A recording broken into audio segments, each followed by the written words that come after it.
नमस्कार, सभी का स्वागत है। आज हम यहाँ पे एचपीपीएससी जो पेपर 1 हुआ है, उसके बारे में यहाँ पे डिस्कस करेंगे। ये आपका एचपीपीजीटी जो लेक्चरर हिंदी है, उसमें पेपर 1 आया था ये, ठीक है? उसको यहाँ पे डिस्कस करते हैं हम यहाँ पे। Which statement is wrong? कौन सी स्टेटमेंट यहाँ पे रॉन्ग है, ठीक है? तो देखिए, जब सम्राट जहांगीर का कांगड़ा अभियान हुआ था, तो उसका उल्लेख जो है उसकी आत्मकथा तुझुके जहांगीरी में यहाँ पे हुआ था। ये स्टेटमेंट बिल्कुल सही है, ठीक है?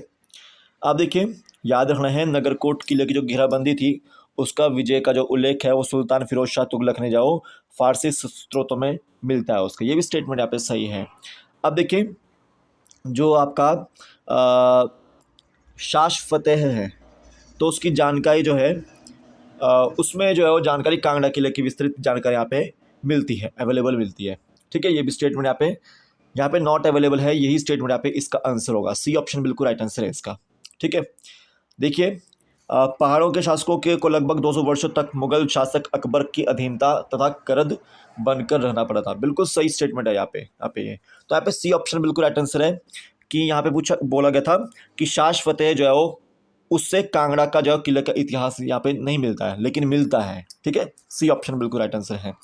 अब यहाँ देखिए, मैच द कॉलम है। यहाँ पे chief justice of Himachal Pradesh high court है, उनको मैच करना था। मेरे को यहाँ पे 2 पता लगे हैं, उसी के हिसाब से हमने यहाँ पे बातचीत की है, छांटा है आंसर। लीला सेठ 5 अगस्त 1991 पे ये आपकी अपॉइंट की गई थी और 1992 में ये रिटायर हुई थी, ठीक है? यहाँ पे ये सी ऑप्शन इसका सेकंड का यहाँ पे सी है, ठीक है?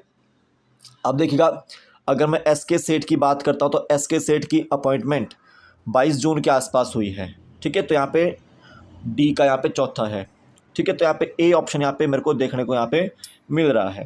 राइट आंसर इसका 2 का ए है। अब अगला देखिए, 8वां क्वेश्चन है ये, हिमाचल का क्वेश्चन है। आपको सही कथन चयन करना है। हिमाचल प्रदेश में कुल कृषि योग्य भूमि का 60% क्षेत्र वर्षा सिंचित है। क्या ऐसा है? देखिए, सिरमौर जिला में सबसे अधिक वर्षा होती है। ये स्टेटमेंट बिल्कुल गलत है, क्योंकि कांगड़ा में होती है। तो यहाँ पे बोथ ए एंड बी गलत है। यहाँ पे बी ऑप्शन बिल्कुल राइट आंसर है इसका। ज़्यादा हार्ड क्वेश्चन नहीं थे। अब आपको यहाँ पे असेंडिंग ऑर्डर में यहाँ पे हिमाचल प्रदेश के जिलों को यहाँ पे रखना है। किसके ऊपर, किसके आधार पर? फ्रूट प्रोडक्शन के आधार पर। तो देखिए, शिमला में सबसे अतिरिक्त फ्रूट होता है। उसके बाद याद रखना, कुल्लू में अतिरिक्त फ्रूट होता है। उसके बाद मंडी में होता है। उसके बाद याद रखना, किन्नौर में आपको बहुत कम देखने को मिलेगा। तो यहाँ पे 4, 3, 2, 1 ये आपका जो यहाँ पे सही ऑप्शन था। सी ऑप्शन बिल्कुल राइट आंसर है इसका। अब देखिए, according to periodic labour force survey 2021-22 the unemployment rate in Himachal Pradesh stood at. जो अनएम्प्लॉयमेंट रेट है हिमाचल प्रदेश में वो कितना है, पता है किसी को? बताइए जरा इसका आंसर। तो याद रखना, 4% है। कितना है? 4%। बी ऑप्शन बिल्कुल राइट आंसर है इसका। अब देखिए, हम ओनली जीके के क्वेश्चंस यहाँ पे डिस्कस करने वाले हैं, ठीक है? ये आपको याद रखना है। अब अगर हम यहाँ पे छठे क्वेश्चन का आंसर देखते हैं, कौन सी करेक्ट इनकरेक्ट स्टेटमेंट है यहाँ पे, बता सकता कोई? तो देखिए, जो माउंटेन है कैलाश और खासकर opposite village Chini village have a sacred character. Kailash is believe to the people of the souls of the. Simple सी बात याद रखनी है कि जो श्रीखंड महादेव है, ठीक है, ये आपका जो यहाँ पे स्टेटमेंट यहाँ पे बी ऑप्शन बिल्कुल राइट आंसर है इसका। यही स्टेटमेंट यहाँ पे गलत आपको देखने को यहाँ पे मिल रही है। बाकी सारी स्टेटमेंट यहाँ पे सही है, ठीक है? तो देखिए, जात्रा जो है वो ढोलरू को बोलता है चंबा में। रिलीजियस फेस्टिवल है ये एक तरह से, ये आपको याद रखना है। अब देखिए, ड्यूरिंग विच किस मुगल शासक के समय के कांगड़ा में हमें पहली बार नई सांस्कृतिक पहचान का ऐसा मिश्रण मिलता है जिसमें पारंपरिक भारतीय संस्कृति तथा फारसी कोर्ट लाइफ का अद्भुत मिश्रण ही प्रतीत होता है, ठीक है? तो सिंपल सी बात आपको याद रखनी है, 7वें का यहाँ पे डी, अकबर के समय पे। डी ऑप्शन बिल्कुल राइट आंसर है। अब देखिए, नेशनल इनकम जो है कौन कैलकुलेट करता है? तो सेंट्रल स्टैटिस्टिकल ऑर्गेनाइजेशन जो है नेशनल इनकम को कैलकुलेट करते हैं, ठीक है? अब यहाँ पे आपको मैच करना है लिस्ट को, ठीक है? मैच करना लिस्ट को। तो याद रखना है, 9th plan correct historical inequality and growth. 10th plan आपका जो है वो generally high GDP growth and with poverty reduction. 11th plan आपका इंक्लूसिव ग्रोथ और 12th प्लान आपका faster sustainable and inclusive growth. ठीक है, यहाँ पे ए ऑप्शन बिल्कुल राइट आंसर है 32वें का। अब आगे देखिएगा, the permanent secretariat of SAARC South Asian Association regional corporation का हेडक्वार्टर कहाँ पर है? काठमांडू में है। BIMSTEC Bay of Bengal multi sectoral technical economical corporation, इसका जो है हेडक्वार्टर ढाका में है, और याद रखना इंडोनेशिया उसमें शामिल नहीं है। ए ऑप्शन बिल्कुल राइट आंसर है इसका।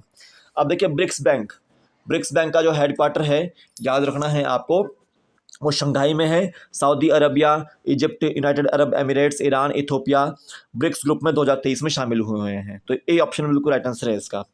अब अगला देखिए क्वेश्चन, लाहौर जो सेशन हुआ था कांग्रेस का, उसमें पूर्ण स्वराज की मांग की गई थी, वो 1929 के आसपास हुआ था वो।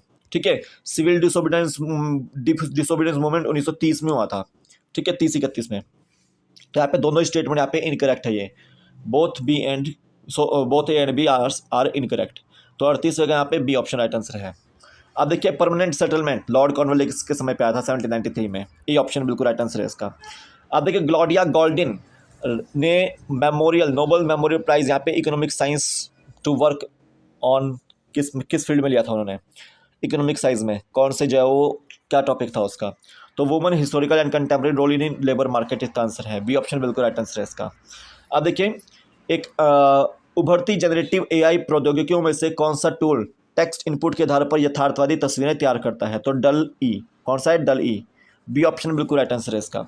अब देखिए संसद ने सार्वजनिक परीक्षा विधेयक 2024 कब पारित किया, जिसका उद्देश्य अधिक पारदर्शिता, निष्पक्षता और विश्वसनीयता लाने के लिए सार्वजनिक परीक्षाओं में अनुचित साधनों के उपयोग को रोकना है। साथ ही कितनी कार्रवाइयाँ सार्वजनिक परीक्षाओं में अनुचित साधनों का उपयोग करने के लिए है?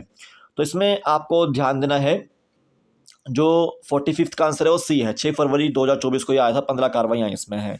देखिए हिमाचल प्रदेश कौन सी नदी बहती नहीं है? तो झेलम जो है हिमाचल प्रदेश में नहीं बहती है। ए ऑप्शन बिल्कुल राइट आंसर इसका। 47वां का क्वेश्चन आपको ध्यान देना है, ये हिमाचल जी का क्वेश्चन है। तो देखिए नाटी डांस जाओ Guinness world book of record में जाओ, रिकॉर्ड किया गया था, लार्जेस्ट फोक डांस है वर्ल्ड में। ठीक है, याद रखना कुल्लू नाटी डांस जो परफॉर्म हुआ था दशहरा में, और ये लॉर्ड कृष्णा एंड उनकी रासलीला के ऊपर यहाँ पे डिपेंड करता है। तो यहाँ पे ए ऑप्शन बिल्कुल राइट आंसर 47 का एक है यहाँ पे। ठीक है, कोई क्वेश्चन गलत हो जाए तो माफ़ कीजिएगा। अब देखिए जो फर्स्ट जनरल इलेक्शन हुए थे 1951 में हुए थे, 1951-52 में हुए थे। ठीक है, और वहाँ पे जो कास्टिंग हुई थी, ठीक है, किससे शुरुआत हुई थी, कौन से लोगों से शुरुआत हुई थी? तो चीनी और पांगी तहसील के जो लोगों से यहाँ पे शुरुआत हुई थी। ए ऑप्शन बिल्कुल राइट आंसर है इसका। अब अगला क्वेश्चन देखिए, कौन से साल में हिमाचल प्रदेश को मुख्य आयुक्त के रूप में किस वर्ष और तारीख में गठित किया गया था? तो याद रखना है कितनी पहाड़ी रियासतें उस समय 30 रियासतें थी, और 15 अप्रैल 1948 को हिमाचल प्रदेश को मुख्य आयुक्त के रूप में गठित यहाँ पे किया गया था। तो ए ऑप्शन राइट आंसर था इसका।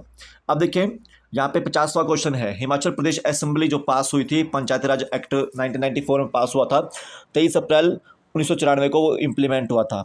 ठीक है, 1907D के सेक्शन के अनुसार पंचायती राज एक्सटेंशन एक्ट यहाँ पे हिमाचल प्रदेश में जाओ रिजर्वेशन के लिए, शेड्यूल्ड कास्ट के लिए यहाँ पे विलेज और ब्लॉक लेवल पे यहाँ पे जाओ स्टार्ट किया गया था। तो यहाँ पे याद रखना आपको बोथ ए एंड बी, यहाँ पे सी राइट आंसर है इसका। ए ऑप्शन इसका राइट आंसर था। अब देखिए 41वां क्वेश्चन है, the prime minister India टेकेड vision aims at making India the fastest growing innovation economy in the world. बिल्कुल सही स्टेटमेंट है यहाँ पे ये। ठीक है, ये इनिशिएटिव था इसका। ए ऑप्शन राइट आंसर है इसका। आप देखिए ग्लोबल पार्टनरशिप जो थी ऑन आर्टिफिशियल इंटेलिजेंस समिट, वो आपकी दिल्ली में हुई थी। ए ऑप्शन राइट आंसर है इसका। अब देखिए vision one of the policies has not been initiated by NDA government headed by prime minister Narendra Modi.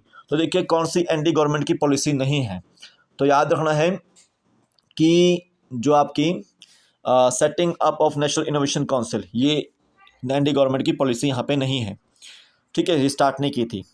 अब देखिए BAPS जो स्वामीनारायण मंदिर है, वो प्राइम मिनिस्टर ने इनोग्रेट किया गया था अभी फरवरी 2024 में। तो वो कौन से देश में किया था? वो तो UAE में किया था वो।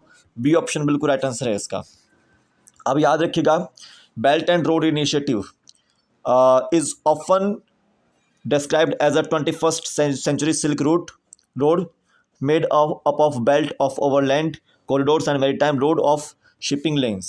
ठीक है, स्टेटमेंट यहाँ पे ए आपको देखने को मिल रही है, बिल्कुल सही। ठीक है, सॉरी गलत है यहाँ पे, बी ऑप्शन बिल्कुल राइट आंसर है इसका। बोथ बी एंड सी यहाँ पे, बोथ ए एंड बी यहाँ पे गलत है। ठीक है, ये आपको याद रखना है। अब देखिए, which one of the following statements is not true about India's federal polity, कौन सी स्टेटमेंट यहाँ पे ट्रू नहीं है। तो देखिए, इसमें केंद्र और राज्यों के बीच शक्तियाँ का विभाजन होता है, ये ट्रू स्टेटमेंट है। ठीक है, इसमें संविधान की सर्वोच्चता है, ये भी ट्रू स्टेटमेंट है। और देखिए, भारतीय संविधान की 6ठी अनुसूची में प्रावधान असम, मेघालय, त्रिपुरा और मिजोरम राज्यों के लिए विशेष प्रावधान यहाँ पे करते हैं। तो ये स्टेटमेंट यहाँ पे ट्रू है, लेकिन याद रखना है इसमें सरकार के 2 स्तर मौजूद हैं, ये स्टेटमेंट बिल्कुल भी ट्रू यहाँ पे नहीं है इंडिया फेडरल पॉलिटी को लेकर। ठीक है, तो ए ऑप्शन बिल्कुल राइट आंसर है इसका। अब देखिए आगे, what is the percentage of flora species which are endemic to Himachal and characteristic of the western Himalayan flora। तो इसमें 95% इसका डी ऑप्शन बिल्कुल राइट आंसर है। अब देखिए, भारत के भूकंपीय मानचित्र क्षेत्र में जो भूकंपीय क्षेत्र में चतुर्थ संशोधन के बाद हिमाचल प्रदेश को कौन से क्षेत्र में रखा गया है। तो याद रखना है क्षेत्र 5वें और 4थे में, ये ऑप्शन बिल्कुल राइट आंसर है इसका। अब देखिए, 1952-1956 के मध्य हिमाचल प्रदेश विधानसभा में ने लगभग 55 वैधानिक कानूनों को पारित किया था, जिसमें कई प्रगतिशील कानून भी थे। जिस निम्न वैधानिक कानूनों में कौन से कानून को सामाजिक और आर्थिक दृष्टिकोण से कम प्रगतिशील माना जा सकता है। तो याद रखना है हिमाचल प्रदेश ऋण में कमी की एक्ट 1953, डी ऑप्शन बिल्कुल राइट आंसर है इसका। तो ये कुछ क्वेश्चंस थे आपको Himachal Pradesh public service commission में जो HPPGT लेक्चरर हिंदी का पेपर हुआ था उसके, तो ये करवाने थे आपको मैंने। कोई अगर गलती हो गई हो हमारे से तो आप कमेंट सेक्शन में उसका जवाब आंसर जरूर दीजिएगा हमारे को। हिमाचल प्रदेश जीके और इंडिया जीके के जो क्वेश्चन थे वो यहाँ पे इसी लेवल पे आपको देखने को मिलेंगे अब HPPSC पेपर में। तो आप लोग जगमोहन बलोखरा की बुक्स आप फॉलो कीजिए अब, और कोई हाई लेवल की करंट अफेयर्स की बुक फॉलो कीजिए, ज्ञानम फॉलो कर सकते हैं आप लोग, और जो पॉलिटी वगैरह की जो HS लेवल की बुक्स होती है वो आप फॉलो जरूर कीजिए। जय हिंद।